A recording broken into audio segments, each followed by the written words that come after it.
What up? It's Jimmy from odds.com. This is a clip from our big NCAA basketball show for Friday, December 4th. Peacocks, 2-1, 0-1 on the road at the Maryland Terrapins, 3-0, 3-0 at home. And this was a spot where before the show, I had a great difficulty getting us a line.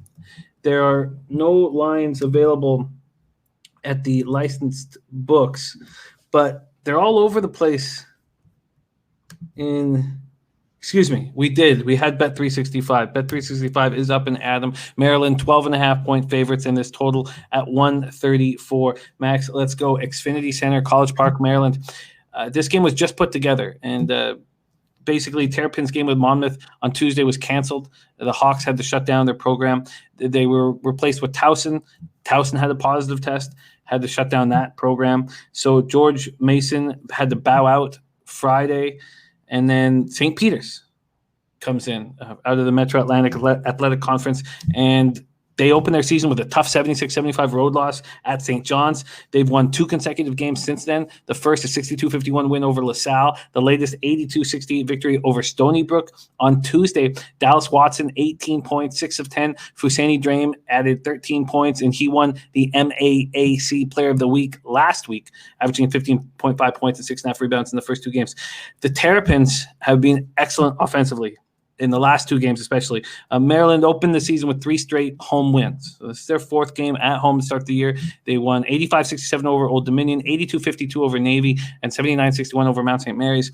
Maryland hit 59.6% of its shots against Mount St. Mary's on Sunday, but 68.2 against Navy. That was their highest shooting percentage in a game since 1986, Max.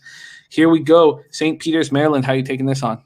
Yeah, listen, with this Maryland team, I had limited expectations when it came to this front court production. From Dante Scott, I thought, yeah, you're going to get something. I wasn't expecting what I've gotten so far from Galen Smith. And with Jarius Hamilton, for him to just get eligible, that was a benefit. But this is definitely a Maryland team that's playing some very good positionless basketball. Eric Ayala and Darren Morsell are doing their job 100%. This is a team that's just shooting a high percentage, lots of shot attempts, good free throw shooting, aggressive defense, not allowing offenses to get settled in and get into rhythm. But they're going up against the St. Peter's team that throws a lot of different looks at you. They have a lot of depth.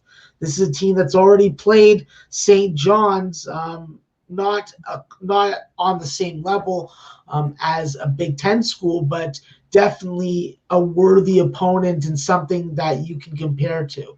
I think that Maryland dominating ODU, Mount St. Mary, and Navy has definitely been impressive considering what they lost in the offseason in Anthony Cowan and obviously Jalen Smith.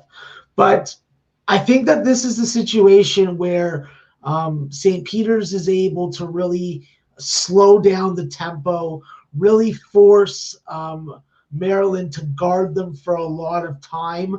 I think that with the emergence of Dallas Watson, like you mentioned, I think that's a big thing to at least score enough buckets to keep this game close. Matt Lee and Doug Eddard definitely need to pick it up as far as their scoring production. But the main man for this St. Pete's team in the backcourt is going to be Darryl Banks. If Darryl Banks can keep on hitting the 3-point shot like he has early on this season, this St. Pete's team is going to be able to stay in it. They're a team that gets to the free throw line. They make free throws. They can use the clock and end that use of clock with a 2-point or a 3-point bucket. They make it difficult for you to get into rhythm, which I like. And with Casey Nadafo, he's been able to really step up and take a lot of ownership on front court scoring. He's taken a ton more shots than he did last year at this point, and he's doing an admirable job of it. I think that this is a front court that is not going to get bullied around by Maryland. They're going to be able to get back in defense. They're going to be able to stop any kind of easy transition buckets. It's just going to be a matter of how well they do with not turning the ball over in the half court. That's my one concern for them. There are ways for Maryland to definitely cover this number, but there are more ways and value, in my opinion, taking St. Pete's in this spot. I got 13.5.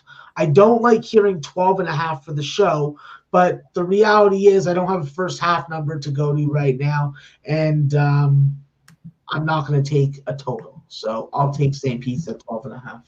At plus 12.5, Max moves on the Peacocks here. 12.5, that's at minus 110. That's available at Bet365. Max is off and rolling.